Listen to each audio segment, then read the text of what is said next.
When you go to book your Disney cruise, you might see online that there are a plethora of room categories, each with their own advantages and disadvantages. I recently decided to stay in the Standard Inside Room, and I'm going to tell you what I thought about it and whether or not it's one of my favorite or one of my least favorite categories.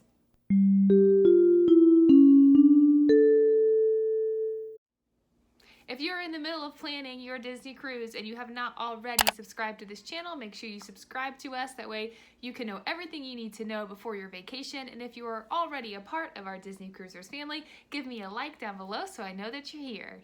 So my most recent cruise had me stay in a Standard Inside Stateroom on the Disney Dream, and I definitely have opinions about that room now. We were only able to cruise one certain week out of like a lot of months, so it had to be this certain cruise, and it seemed to be a little bit more on the expensive side, especially because we were not able to get a Florida discount rate. So because of that, I was trying to look for the cheapest option, and I said, well, you know, we've never really tried the Inside Standard Room, so let's give it a shot. That way we will know if we like it or if we hate it. Future cruises, if we love it, we can save money. If we hate it, we know to stay away from it. I'm going to go over the pros and the cons of this type of stateroom, and then at the end I'm going to tell you my final decision as to whether or not I think it is worth staying in that category. Normally I feel like the normal order of things, people usually say like pros and cons, so they do the good things and then the bad things, but I'm actually going to start with the bad things first, so let's get to it. Now, like I said, the standard room that I stayed in was on the Dream, so all these pros and cons kind of reflect more of how I would feel about them on the Dream class ships, which are the Dream and the Fantasy. I haven't tried them on the classic ships, the Magic and the Wonder, so my opinion could be different about those rooms. My first con has to do with location. The way the ship is set up is you have rooms on the outside of the ship running from aft all the way to the forward on the left and right, and then in the middle you have your inside staterooms. So they kind of like go like this down the hallway. So because of that, your rooms are not on the parallel hallways, you're in between. Well, when you turn out of your stateroom, let's say you exit your stateroom to leave, I kept getting so confused. I know the ship pretty much like the back of my hand, and I would get so turned around coming out of these inside staterooms because they weren't on the parallel hallways, they were in the middle. I would come out and I would swear I was gonna turn this way and then turn that way and I'll be heading forward, and I thought I would, you know, I knew if I just turned around I'd be going to the aft. But the thing that confused me the most was that sometimes I would leave my stateroom and turn one way, and then sometimes I would leave and turn the other way, and because I kept having to turn different directions before I then went to the parallel hallways, I kept losing track of which way I needed to turn, whether I went to this parallel hallway on the port side or the parallel hallway on the starboard side, and those might be backwards to you because it's a camera, but anyways, so I never could remember which way to turn to go to the first hallway on the left and right, and then once I got to the left and right hallways, I couldn't remember if I should turn left or right to go forward or to the aft. I was getting so turned around, which then also made it more difficult finding our room as well. I have never ever had a problem finding our room. Even Disney like has little cheats and hints all over the hallways to help you figure out which way you're going, and I was still getting lost. It drove me crazy. So the standard inside room that we stayed in on the ship was the one that did not have a split bathroom. The split bathroom is in almost every single room on the ship except this room. And what it is you have two different doors, two different style of bathrooms, I guess. In one door you have a sink and a toilet, and in the other door you have a sink and a shower / bathtub. So this one just had one door. You open it up, you had everything in it, your sink, your toilet, your shower. I mean, it was a fine bathroom, it was absolutely fine. I had no problem not having the split bath. I had no need to be using one sink while someone else used the other sink. I had no need for someone to be going to the bathroom in one while someone also needed to shower. That never really came up on our trip. But the thing that I didn't like about it was that with those two doors, it makes your hallway section in the beginning of your room, it makes that section longer with two doors. But when you had one door, it just seemed shorter and more compact. So because the hallway wasn't as long, it made me feel like the room wasn't as large. Now this next con really will strike a chord with you if you have stayed in the balcony rooms, the veranda rooms. In all of those rooms, you walk in and the bed, like the master bed, the main bed, comes first, and then next to the bed is the couch and the pull-down bed if you had kids with you, so they're next to each other. In the inside stateroom, you walk straight on in, and the kids' beds are right there, and then your bed is like kind of behind it. So instead of being right next to each other throughout the night, if you're sleeping in the actual bed, you're kind of like facing your children. They're like right directly in front of you instead of being next to you.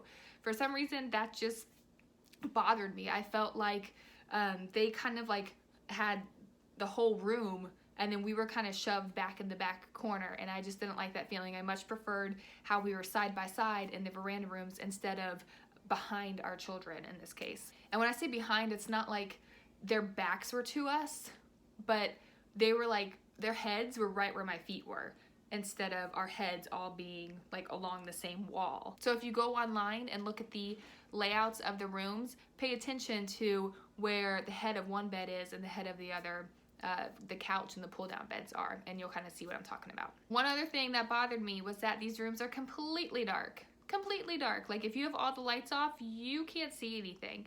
Sometimes there was like a light on from like the alarm clock, or if you had like a wave phone charging, but other than that, it was completely dark. This wasn't a major concern to me, but it was something that I thought was very noticeable compared to the other categories of staterooms. Going along with the fact that it was completely dark because there was no windows, we also, since we had no windows, we had no view of the ocean. And so I actually had to like get completely dressed, go all the way up to a deck that was outside, like even just going down like to the main dining rooms, like you still could go all the way to the main dining room and not see the ocean. You could go to the shows and not see the ocean. Like I felt like on this trip, I actually had to make a serious point to go outside and look at the water. And that bugged me. When we stay veranda, I never really realized like how much just being able to look out the window and look at the ocean, like I never really realized how much of an effect that had on me in my overall experience of the whole trip. So for me, there were some days when I felt like, oh my goodness, I haven't even seen the water. Like, why haven't we even gone up on deck 11? Or why haven't we walked out on deck 4? Like, I felt like it was a chore, and actually like I had to schedule to see the ocean, and I did not like that. One thing about the standard inside stateroom is that they are smaller. When you look at the square footage, it doesn't seem like it's that big of a deal, and it's kind of not that big of a deal until you kind of put things in places. This was very noticeable when we would get room service, and they would bring all your room service on this big tray. Everything's great. They have it in all these separate plates with domes, and they give you all these condiments and silverware, and it's excellent service. But then when you're done eating, you have this big tray and all this trash and plates and the domes, and you like literally have nowhere to put them. And if we put them on our like desk area, where we also had like all of our like phones and chargers and the wave phones and our money, our cards, like where you would just kind of put everything, like you put the tray there and it had to scoot everything else out of the way. So having to find a space for everything was challenging, to say the least. And then as the week went on and the kids got more and more things from different cast members, or we started buying things, like really we ran out of room super, super quickly. Now these last few cons have to do with the way that the beds are situated. I slept on the right side of the bed, and when the couch is pulled to make a bed, and then the upper bunk is pulled down, and you kind of have the curtain closed, and you have to like kind of push furniture out of the way, it made it really, really hard for me to get into the right side of the bed. I felt like I had to climb like on the foot of the bed to crawl up to my pillow. Also, I don't know if you're familiar that Disney Cruise Line provides a curtain in the room, which is fabulous, and it allows you to block off where your kids are sleeping to where you're sleeping. So if you want to stay up later, you don't disrupt the kids. They even have their TV on mounts right where the curtain is, so you can move the TV to go in front of the curtain so you can still watch TV and your kids can sleep. In the veranda rooms, the curtain is to your side because the kids' beds are to the side of you. Well, in the inside stateroom, the curtain is at the foot of your bed. So if I'm laying in bed and I'm watching TV, I'm also staring at the big curtain, which touched our bed. So I felt like I was in a tiny box where I had 3 walls on either side of me and then a curtain down by the foot of my bed. And I don't know. I just thought it felt really closed off and I did not like it. All right, so now on to some positive things about the inside stateroom.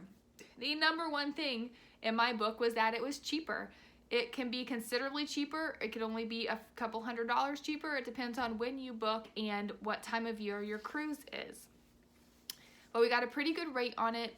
It was something we had to do, and we wanted to be on one of the upper floors, and that's what they had available. So that is what we chose. So they are cheaper. They are always the cheapest option on opening day. Something to keep in mind. Another major positive was the traffic by the door. Now, like I said when I was naming the cons, that there's like a main left and right hallway that run parallel all the way up and down the ship on every floor. Because you were in the middle, there was only 4 rooms in the middle section. So while everyone else walks up and down the right and left hallway to get to all their rooms on the sides, nobody really cuts across the middle in between. Like, there's really no reason to, because you basically do that when you get off the elevator or come up from the stairs. So there was nobody walking by our door, like no one. The only people who walked by our door were the people that were directly across from us, but that was because they were stopping at their door and going into their room. So seriously, there is like 0 foot traffic if you get an inside stateroom. That was really, really nice. Something else that I loved about the inside stateroom was that it had a magic porthole. Now, these are on the Dream class ships, the Dream and the Fantasy, but basically what it is right above the main bed in the room, there is a large size porthole that is basically a screen, and it shows out the bridge view. So whatever the bridge, the front of the ship is facing, there's a camera up there and it shows it on your porthole. So sometimes you can just see water, sometimes you see pulling up to land, and then sometimes when you're docked, you may see another ship, or you may see buildings that are there in port. And then every now and then they have little characters that come on and say hi to you, whether it's the up house with the balloons or a starfish stuck to the porthole to say hi. It is a really neat feature and the kids loved it. And it's also, you can turn it on and off, so it's not always on, but it also helped add some brightness to our room when the kids were sleeping and we were still awake because it was on our side of the room. So that helped us, and I just like seeing where we were. It helped. So that was a cool thing that Disney added to their rooms. Disney has a certain standard to all their rooms. So yes, this is considered one of the lowest categories of rooms, but it still has all the great amenities that come with your Disney cruise, such as a refrigerator and the wave phones and an alarm clock and charging stations. And it also has the sofa that pulls down to be a bed. And then if you have a room that needs to sleep 4 people, it does come with the pull down bunk on the top. So up to 4 people can stay in these rooms just fine. And they're the same bedding that you find in every other room. So the standards are still there, it's just a little smaller, but it's still very, very lovely and pretty and clean and up to date. Something that I said in the con list is also a pro to some people is that it's completely dark. There are no windows, so there are no lights on when you are trying to sleep. It makes it absolutely dark. You can trick your kids into thinking that it's bedtime if you want them to go to bed early, but the sun is still up. It's completely dark. If you like the littlest light bothers you when you're sleeping, you won't have a problem in this room because they are dark.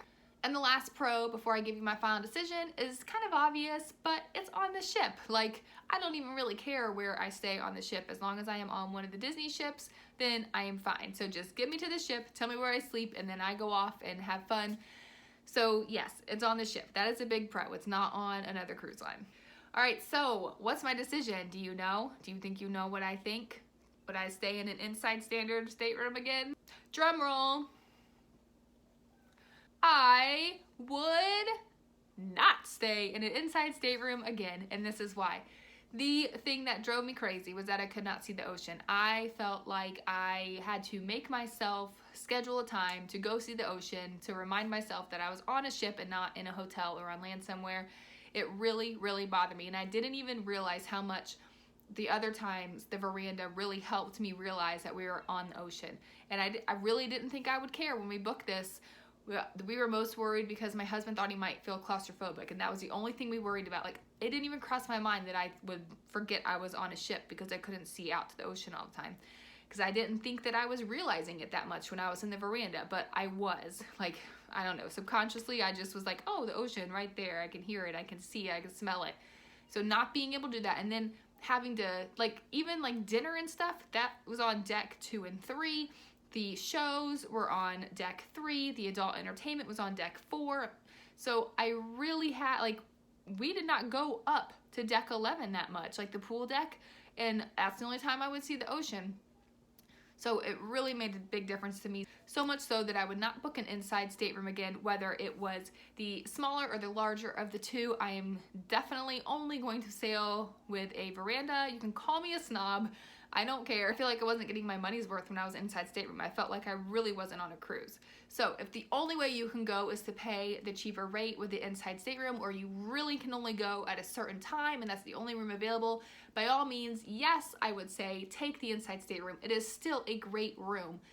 And if I'm ever in that situation, I would definitely take that over not going on the cruise. But if I had a choice, I would definitely pay more for the veranda because I had to see the ocean. I don't know, call me crazy. All right, thanks for hanging out with me today. Make sure you check out some of our other videos, especially if you're in the planning process. If you have any questions, let me know. I'll be sure to answer them.